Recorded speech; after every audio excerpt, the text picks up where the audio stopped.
Hello दोस्तों, आज हम लोग एक और नई वैकेंसी के बारे में बात करेंगे। ये वैकेंसी आपका जो है वो चौकीदार का रहने वाला है, ठीक है।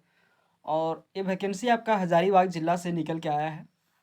हजारीबाग में आपका चौकीदार का वैकेंसी रहने वाला है। इसका अप्लाई करने का जो लास्ट डेट है, आवेदन करने का जो लास्ट डेट है वो आपका 21/8/2024 तक रहने वाला है, ठीक है। 21 तारीख तक आपका लास्ट डेट रहने वाला है, ठीक है। और इसमें आपका जो है 194 पदों पर आपका वैकेंसी निकाला गया है, ठीक है। इसमें आपका रिक्त पदों की संख्या कितना है, तो 194 रहने वाला है। और अनरिजर्व कैटेगरी में आपका 156 पोस्ट रहने वाला है, ठीक है। वहीं आपका AWS में 19 पोस्ट रहने वाला है और ST में आपका 1 पोस्ट रहेगा। SC में आपका एक भी पोस्ट नहीं है। यही होता है झारखंड के जितना भी अभी तक चौकीदार का वैकेंसी निकाले गए हैं, जितने भी ज़िले में निकाले गए हैं, उसमें SC ST का मतलब ना है के भी ही बराबर आपका वैकेंसी रहने वाला है, ठीक है। किसी में भी आपका SC ST का पोस्ट मतलब रिक्त पदों की संख्या अधिक नहीं देखने को नहीं मिलेगा, ठीक है। वहीं आपका OBC 1 के लिए 0 है और OBC 2 के लिए 18 पोस्ट पर वैकेंसी निकाला गया है। और टोटल आपका 194 पदों पर आपका वैकेंसी निकाला गया है। देखिए OBC 1 जो है वो अत्यंत पिछड़ा वर्ग में आते हैं, ठीक है। और OBC 2 है इससे थोड़ा एडवांस में आते हैं। OBC 1 से थोड़ा मतलब एडवांस में आते हैं, ठीक है। उन लोगों के लिए देखिए 18 पोस्ट पर निकाला गया है और OBC जो अत्यंत पिछड़ा वर्ग है OBC में, उनके लिए एक भी पोस्ट नहीं है। बताइए। चलिए, कोई बात नहीं, ठीक है। उसके बाद आगे हम लोग क्षैतिज आरक्षण जो आपका है वो आपका OBC और SC ST के लिए, SC ST के लिए 5 साल का और OBC के लिए आपका 3 साल का छूट मिलने वाला है, ठीक है। इसमें आपका जो शैक्षणिक योग्यता मांगा गया है वो आपका शैक्षणिक योग्यता चौकीदार के पद पर नियुक्ति हेतु न्यूनतम शैक्षणिक योग्यता जो है वो आपका मतलब 10वीं पास रखा गया है, ठीक है। अधिकतर भी अभी तक जितने भी चौकीदार का वैकेंसी आया है उसमें अभी सभी में आपका 10वीं पास ही मांगा गया है, ठीक है। और चरित्र जो है, चरित्र अभ्यर्थी का चरित्र अच्छा हो एवं आपराधिक इतिहास नहीं हो। चरित्र की जांच नियुक्ति के पूर्व नियुक्ति पदाधिकारी द्वारा करवाई जाएगी, ठीक है। ये आपका चरित्र आपका ठीक होना चाहिए, केस मुकदमा नहीं होना चाहिए, ठीक है। उसके बाद उम्र जो है वो आपका न्यूनतम उम्र सीमा जो है 18 साल होना चाहिए, ठीक है। और अधिकतम के लिए अनरिजर्व कैटेगरी के लिए 35 साल रखा गया है, ठीक है। ओबीसी के लिए अत्यंत पिछड़ा OBC के लिए OBC 1 और OBC 2 के लिए आपका 37 साल रखा गया है, ठीक है। महिला वर्ग के लिए, महिला वर्ग से बिलोंग करते हैं नारक्षित वर्ग, अनरिजर्व कैटेगरी और पिछड़ा वर्ग, अत्यंत पिछड़ा वर्ग OBC 1 OBC 2, उनके लिए महिला के लिए 38 साल रखा गया है, ठीक है, 1 साल ज़्यादा। उसके बाद अनुसूचित जनजाति और अनुसूचित जाति के लिए महिला पुरुष दोनों के लिए 40 साल रखा गया है और आर्थिक रूप से कमज़ोर वर्ग के लिए 35 साल रखा गया है, ठीक है। ये आपका एज हो गया।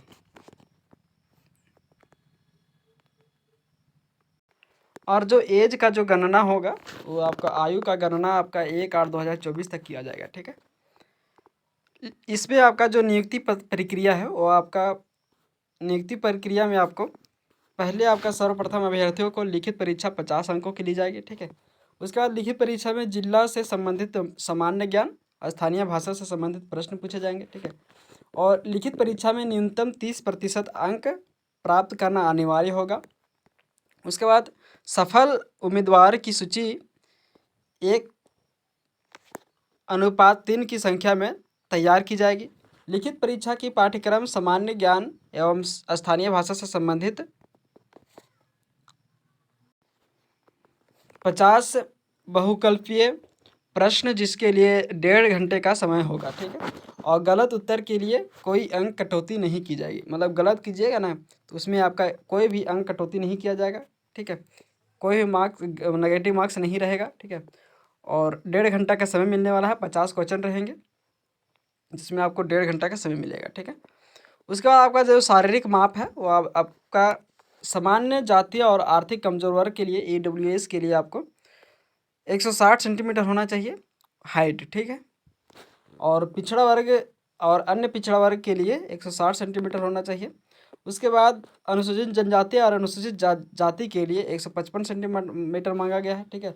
और वहीं आपको महिलाओं के लिए 148 सेंटीमीटर मांगा गया है, ठीक है। ये आपका शारीरिक माप हो गया, हाइट कितना होना चाहिए सो, ठीक है। उसके बाद आपको शारीरिक जांच में आपका लिखित परीक्षा में उत्तीर्ण एवं शारीरिक माप में अंकित न्यूनतम शारीरिक मापधारी अभ्यर्थी शारीरिक जांच में भाग लेंगे। सभी अभ्यर्थी 1 मील के दौड़ में भाग लेंगे। शारीरिक जांच में निम्न आधार पर अंक दिए जाएंगे। ठीक है, जो शारीरिक माप है उनके शारीरिक माप के आधार पर ही अंक आपको मिलेगी। ठीक है, जिनका शारीरिक माप हाइट जिनका इतना होगा, ठीक है, 160 सेंटीमीटर, 55 सेंटीमीटर और 148 सेंटीमीटर जिनका हाइट होगा और जो एग्ज़ाम पास कर चुके होंगे उन्हीं को आपको दौड़ के लिए बुलाया जाएगा। ठीक है, और 1 मील का आपका दौड़ होने वाला है। ठीक है, 1.6 किलोमीटर का आपका दौड़ होने वाला है। जैसे पुरुषों के लिए 5 मिनट से पहले यदि आप दौड़ लगाते हैं तो आपको 20 अंक मिलने वाले हैं। ठीक है, और 5 मिनट के बाद या 6 मिनट के अंदर आप दौड़ लगाते हैं तो आपको 10 नंबर मिलेंगे। और उसके बाद यदि आप दौड़ लगाते हैं तो आपको निरहत समझा जाएंगे, मतलब आपको हटा दिया जाएगा। ठीक है, बाहर निकाल दिया जाएगा।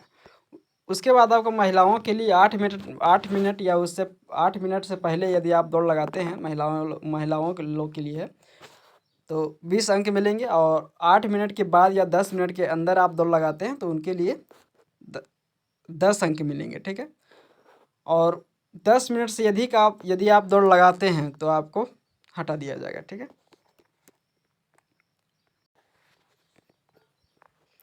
देखिए पहला नंबर में इसमें आपका जो है अभ्यर्थियों को संबंधित बीट क्षेत्र का अस्थायी निवासी होना अनिवार्य होगा। ठीक है, जिस बीट के रिक्त के विरुद्ध वे आवेदन कर रहे हैं उनके उस बीट क्षेत्र से आप लोग को अस्थायी निवासी होना अनिवार्य होगा। ठीक है, और अभ्यर्थियों को साइकिल चलाने का ज्ञान आवश्यक होगा। ठीक है, साइकिल चलाना आना चाहिए। उसके बाद आपका मेरिट लिस्ट निकाला जाएगा। उसके बाद आपको चिकित्सा जांच किया जाएगा। उसके बाद आपका नियुक्ति लिया हो जाएगा। ठीक है, इसमें वेतन जो आपका है वो आपका 18,000 से 56,000 आपका मैट्रिक 1 लेवल का आपका वेतन रहने वाला है। ठीक है, आवेदन करने की प्रक्रिया जो आपका है वो आपको शैक्षणिक प्रमाण पत्र की 100 प्रमाणित प्रति के साथ साथ आरक्षण के दावा हेतु जो आरक्षण दावा करते हैं उनके प्रमाण पत्र जैसे SC/ST का कागजात होना चाहिए। ठीक है, उसके बाद आपको जन्म से संबंधित शैक्षणिक प्रमाण पत्र की प्रति होना चाहिए। ठीक है, उसके बाद आपको कार्य अनुभव प्रमाण पत्र होना चाहिए। कहीं आपको यदि एक्सपीरियंस है तो आपका एक्सपीरियंस सर्टिफिकेट होना चाहिए। ठीक है, निष्पक्षता है तो दीजिएगा, नहीं है तो कोई दिक्कत नहीं है। ठीक है, उसके बाद आपको 4 पासपोर्ट साइज फ़ोटो लगेंगे रंगीन में। यदि आप खेलकूद कोटा से संबंधित है तो उसका प्रमाण पत्र होना चाहिए। ठीक है, यदि खेलकूद से संबंधित है तो ठीक है, 4 फोटो आपको लगेगा। उसको ले करके आप लोग लिफाफे में बंद करके उसको 21/8/2024 तक संध्या 5 बजे तक आप लोग आवेदन कर सकते हैं। ठीक है, और आवेदन करने के लिए आपको जो है परीक्षा शुल्क वो आपको 100 रुपया लगने वाला है। ठीक है, किसके लिए लगेगा तो आपको अनरिजर्व कैटेगरी और पिछड़ा वर्ग OBC OBC 1 OBC 2 के लिए EWS वर्ग के लिए आपको 100 रुपये लगने वाला है। ठीक है, और अनुसूचित जनजाति और अनुसूचित जाति के लिए 50 रुपया का मतलब भारतीय पोस्टल ऑर्डर बैंक ड्राफ्ट आयुक्त किया जाएगा। ठीक है, ड्राफ्ट कटवाना होगा 50 रुपये के और 100 रुपये के। जो 100 रुपये के बिलोंग करते हैं प्लस जिनको 100 रुपये लगेगा वो 100 रुपये का ड्राफ्ट कटवाएंगे और 50 रुपये जिनको लगेंगे वो 50 रुपये का ड्राफ्ट कटवाएंगे। ठीक है, इसमें आपका फ़ी मांग दिया है। किसी किसी चौकीदार भर्ती में आपको फ़ी नहीं मांगा गया था। जैसे कोई ज़िला चतरा ज़िला हो गया, इस प्रकार बहुत से ज़िले ऐसे हैं जिनमें आपका एप्लीकेशन फ़ी नहीं मांगा गया है, लेकिन हज़ारीबाग में आपको 50 रुपया और 100 रुपये का फ़ी मांगा गया है। ठीक, तो आप लोग ड्राफ्ट कटवा लीजिएगा और ये आपका फॉर्म रहने वाला है। ठीक है, चौकीदार पद पर नियुक्ति हेतु आवेदन पत्र रहने वाला है ये वाला। ठीक है, इसको आप लोग डाउनलोड कर लीजिएगा हमारे डिस्क्रिप्शन से और इसको सही सही से भर के आपको भेजना कहाँ पे है तो आपको यहाँ देखिए आवेदन भेजने का पता जो है आपको प्रभारी पदाधिकारी सामान्य शाखा आयुक्त का कार्यालय हजारीबाग में भेजना है। ठीक है, हजारीबाग पिन कोड आपका रहने वाला है 825301 रहने वाला है। ठीक है, यहाँ पे आपको भेजना है। तो धन्यवाद दोस्तों, ऐसे ही अपडेट पाने के लिए सब्सक्राइब करें हमारे चैनल एनी टाइम अपडेट को, लाइक एंड शेयर करें। धन्यवाद।